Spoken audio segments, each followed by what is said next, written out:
¿Por qué no estaría el sistema diseñado para que tengamos éxito? Definamos éxito y fracaso. ¿Nos referimos a la salud? Ser saludables. Sí, no los más rentables. Porque está diseñado para que la mayoría de las personas tengan éxito financieramente. Pero si estamos hablando de nuestra salud, está configurado para que la mayoría de las personas fracasen. Y la razón es porque hemos construido todo el sistema desde los alimentos que cultivamos hasta los alimentos que comercializamos y vendemos, para la rentabilidad a expensas de la salud. No necesariamente para hacer que las personas sean poco saludables. Ese no es realmente el objetivo. El objetivo puede hacerte poco saludable, ¿verdad? Pero ese no es realmente nuestro objetivo principal. Nuestro objetivo principal es la rentabilidad. De toda tu investigación en los últimos años, ¿cuáles han sido algunas de las estadísticas impactantes que has visto sobre nuestro sistema de salud y sobre las enfermedades crónicas? Lo que me llevó a este campo fue la enfermedad crónica. Mi abuelo era muy cercano a mí. Vivía a menos de 2 kilómetros de distancia y estaba a comienzos de sus 60 y fue diagnosticado con diabetes tipo 2. Y luego, a mediados de sus 60, estaba quitando nieve. Vivíamos en Michigan y tuvo un ataque al corazón y falleció. Y era bastante joven para morir de un ataque al corazón, y pesaba más de 200 kilos en ese momento.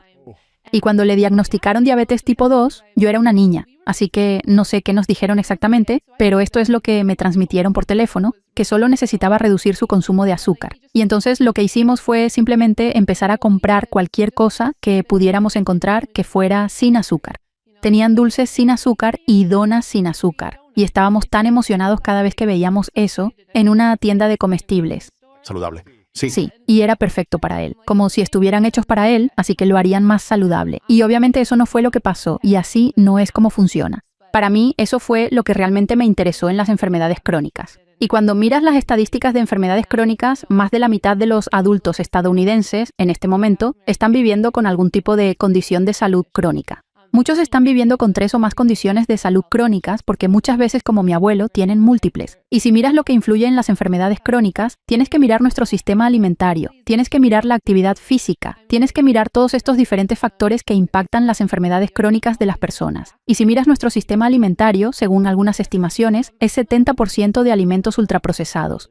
Y podemos hablar sobre lo que realmente significa la comida ultraprocesada y su definición. Pero la gran mayoría de ellas son alimentos ultraprocesados de bajo contenido nutricional y se hacen porque son estables en el estante. No tenemos grandes sistemas de alimentos locales y por eso dependemos de estos alimentos ultraprocesados y muy empaquetados para, de alguna manera, alimentar al país. Y de nuevo, todo eso nos está preparando para una situación en la que más del 90% de los estadounidenses no cumplen con las pautas de consumo de vegetales. Más del 90% de los estadounidenses no cumplen con las pautas de consumo de fibra. Más del 50% de los estadounidenses consume demasiada azúcar añadida. Entonces, cuando miras los patrones dietéticos de los estadounidenses, no estamos siguiendo los patrones dietéticos que la evidencia recomienda que deberíamos consumir para disminuir el riesgo de enfermedades crónicas. Y es lo mismo con la actividad física. Si miras los niveles de actividad física, más del 80% de los estadounidenses no cumple con las recomendaciones de actividad física. La gente no está cumpliendo con las recomendaciones dietéticas y no están cumpliendo con la actividad física. Y estamos viendo tasas récord y crecientes de enfermedades crónicas relacionadas con el estilo de vida. ¿Cuál es entonces la causa raíz de las enfermedades crónicas? Cuando hablo de eso, generalmente lo hago desde un enfoque de sistemas. Entonces, biológicamente hay causas raíz. Y eso puede ser como resistencia a la insulina y niveles altos de azúcar en la sangre. Y depende si estamos hablando de enfermedades cardiometabólicas, que es lo que estudio predominantemente. Pero si miramos desde una perspectiva de sistema, que es como me gusta verlo, es la causa raíz real. Tienes que mirar nuestro sistema alimentario, tienes que mirar nuestro entorno construido, tienes que mirar cosas que llamamos los determinantes sociales de la salud, que son estos factores no médicos que impactan directamente la salud de las personas. Entonces son cosas como el entorno construido. La gente tiene aceras, hay parques a los que la gente pueda ir, porque si simplemente incorporas la actividad física, piensa si alguna vez has ido a Europa y has estado en una ciudad en Europa. Estás caminando mucho. Estás caminando 20.000 pasos o más al día. Y ni siquiera lo notas. Y obviamente estás de vacaciones también. Pero si vives en una ciudad o vas a Nueva York, caminas a todas partes. Y eso está integrado en tu vida, mientras que la mayor parte de Estados Unidos está construido para la industria del automóvil, para los coches, y la mayoría de nuestras ciudades y pueblos no son muy caminables ni ciclables. Debido a eso, nuestra actividad física es menor, así que tratando de pensar en cómo puedes diseñar estos sistemas, cosas como el acceso a la educación, porque tienes que ayudarnos. Desde una perspectiva de nutrición, tienes que empezar a educar a los jóvenes sobre cuáles son algunas de estas buenas elecciones. ¿Cómo puedo mejorar mi consumo de fibra? ese tipo de cosas. Entonces, todo eso, desde una perspectiva de sistemas, es como la causa raíz. Esencialmente, se están construyendo sistemas para la rentabilidad a expensas de la salud de las personas.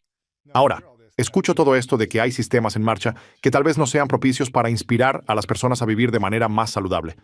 Pero no es, al final del día, nuestra elección individual levantarnos y movernos, y lo que ponemos en nuestra boca y cuánto comemos cada día. Obviamente hay sistemas en su lugar que nos gamifican para ser más perezosos y consumir más calorías, lo cual va a causar más enfermedades crónicas. Pero ¿qué hay de la autoridad personal sobre nosotros mismos y decir, voy a tomar el control sobre lo que como, y voy a tomar el control sobre cuánto me muevo, en lugar de dejar que un sistema dicte lo que puedo y no puedo hacer? Y entiendo que podría ser más difícil hacer eso. Pero ¿por qué es una lucha para tanta gente? Creo que es una gran pregunta. Creo que esto es algo en lo que pienso mucho. Y creo que todos tomamos decisiones individuales dentro de los sistemas. Y por eso ambos son importantes. Entonces, la elección individual es importante. Pero los sistemas que los rodean, yo diría que son más importantes. Y los datos me apoyarían en eso. En que si construyes un sistema para que la mayoría de las personas tenga éxito, más personas tendrán éxito. Y si construyes un sistema para que la mayoría de las personas fracasen, más personas fracasarán. Entonces, si queremos pensar en cómo mejorar la salud de los estadounidenses, cómo mejorar, ya sabes, la mayoría de los estadounidenses, no solo unos pocos selectos, tienes que pensar desde una perspectiva de sistemas. Te daré un ejemplo. Individualmente podríamos estar trabajando juntos, ¿verdad? Y vamos a hablar sobre cuáles son las mejores cosas nutricionales que podemos hacer para optimizar nuestra propia salud. Y eso va a ser cosas como aumentar la cantidad de vegetales que estás comiendo y fibra y disminuir los alimentos ultraprocesados de bajo valor nutritivo. Y asegurarte de despertarte y mantenerte hidratado todos los días y limitar el alcohol y otras drogas y cosas así. Esas van a ser todas recomendaciones a nivel personal. Asegurarte de cumplir con todos tus requerimientos de nutrientes. Actividad física. Vas a asegurarte de mover tu cuerpo todos los días. Asegúrate de levantar pesas un par de veces al día. Asegúrate de hacer cardio, estresar un poco tu corazón. Y entonces todas esas cosas a nivel personal son muy importantes. ¿Necesitas motivar a alguien para poder hacer eso? Bueno, también puedes diseñar sistemas para ayudar a las personas a poder hacer eso. Entonces, si estoy construyendo un entorno alimentario y es 70% de alimentos ultraprocesados, en su mayoría de bajo contenido nutricional, y luego te estoy diciendo que comas la mitad de tu plato de frutas y verduras, Eso es y difícil. cumplir con tus pautas de ingesta de fibra, no es que no puedas hacerlo, es solo que lo hace mucho más difícil. Sí. Y si puedes construir un sistema para hacerlo menos difícil, vas a tener más personas que tengan éxito. 100%. Soy un fan de eso. Quiero decir, cuando tienes la capacidad de pedir cualquier comida que quieras con un dedo, ahora y que te la entreguen, también es difícil, porque ese sistema simplemente lo hace más conveniente y fácil. Pero una de las cosas que trato de hacer en Sí. mi casa con mi esposa es que simplemente no tenemos cosas azucaradas, porque sé que esa es mi debilidad. Sé que es más difícil Sí. para mí decir que no si simplemente lo veo. Así que simplemente no lo compro. No lo tengo en el refrigerador o en la casa para tratar de configurar mi entorno con más restricciones. Porque de lo contrario puedo debilitarme y puedo decir, oh, déjame ir a comer un poco más de esto y comer cosas azucaradas. Definitivamente es difícil. Pero al final del día también es mi elección y decisión. Así que trato de establecer los sistemas para mí personalmente y trato de asegurarme de no estar presionando un botón en un teléfono para obtener calorías rápidas. Sí. Pero es tan conveniente. Entonces, ¿cómo superamos la conveniencia y este tipo de... Supongo que los hábitos que hemos construido a lo largo de los años porque el sistema nos ha facilitado el acceso a alimentos ultraprocesados. ¿Cómo podemos cambiar eso? Tenemos que entender por qué el sistema está construido para la conveniencia primero. Entonces, siempre trato de mirar estos análisis de causa raíz. Y puedes remontarte hasta la Segunda Guerra Mundial. Después de la Segunda Guerra Mundial es cuando esta idea de conveniencia realmente comenzó a crecer y empezamos a crear estos alimentos de conveniencia. Y empezaste a tener dos padres trabajando y el tiempo era más corto y necesitabas cosas más rápidas. No tenías todo este tiempo para preparar comida desde cero.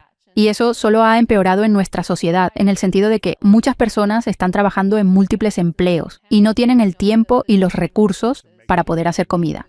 Incluso si pueden ir a comprar una bolsa de frijoles, es más barata que frijoles enlatados. Los frijoles enlatados son mucho más convenientes que lo que tomaría... Ni siquiera sé cuánto tiempo tomaría hacer frijoles. Creo que un buen rato. 30 a 60 minutos o algo así. Sí, lleva un tiempo. Es casi como si no pudieras culpar a la gente. No es que los frijoles enlatados sean una mala elección. Son una elección maravillosa. Ese es un ejemplo un poco malo. Pero es solo la opción conveniente. Y entonces creo que tenemos que entender por qué sucede esta conveniencia. Ok, tenemos estos sistemas construidos para que las personas dependan de estos alimentos convenientes o estas opciones más convenientes. ¿Cómo podemos tal vez cambiarlo para que sea una opción un poco más saludable? ¿Y qué hacer con lo que estamos trabajando? Porque ahora mismo el sistema está realmente configurado, y sigo volviendo al sistema, pero es que realmente lo es. Está configurado para la rentabilidad. No exactamente para lo que va a mantener a la gente saludable. El precio es el término más emotivo en una negociación, porque te valoras a ti mismo en función del precio.